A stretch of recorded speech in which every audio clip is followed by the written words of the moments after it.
ज्यादा नमक खाना डिप्रेशन का सबब बन सकता है, क्योंकि नई तहकीक दिखाती है कि ज्यादा नमक का इस्तेमाल इम्यून सिस्टम के काम करने के तरीके को बदल सकता है और मूड पर असर अंदाज हो सकता है।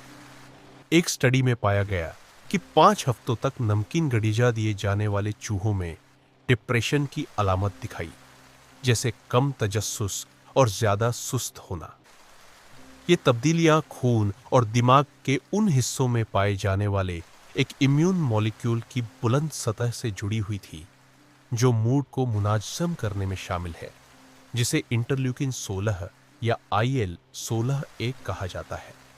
तहकीक करने वालों ने दरियाफ्त किया कि इम्यून सेल्स का एक खास गिरोह, जिसे गामा सेल्स कहते हैं, नमकीन गरिजा पर ज्यादा फॉल हो गया और ज्यादा IL-solventin पैदा करने लगा।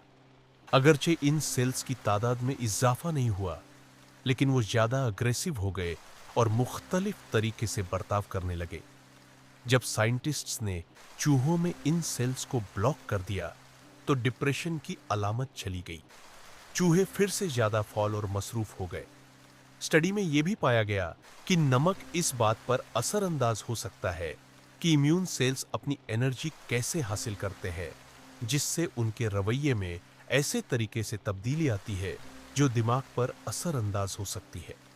ऐसा लगता था कि नमक ने नफ्सियाती दबाव के मुकाबले में एक मुख्तलिफ बायोलॉजिकल अमल को मुतहर्रिक किया, जिससे ये जाहिर होता है कि गडीजा और तनाव अलग अलग निजामों के जरिए डिप्रेशन का सबब बन सकते हैं। ये तहकीक पहले की दरियाफ्तों की तायीद करती है कि ज्यादा सोडियम वाली गठीजा खाने वाले लोग जहनी तौर पर बदतर महसूस करते हैं। हालांकि नमक में कमी करने से मूड बेहतर हो सकता है, लेकिन अगर मुस्तकबिल की इंसानी स्टडीज इन नताइज की तस्दीकस करती है, तो ये इस तरीके को बदल सकता है जिस तरह हम गडीजा और जहनी सेहत के बारे में सोचते हैं।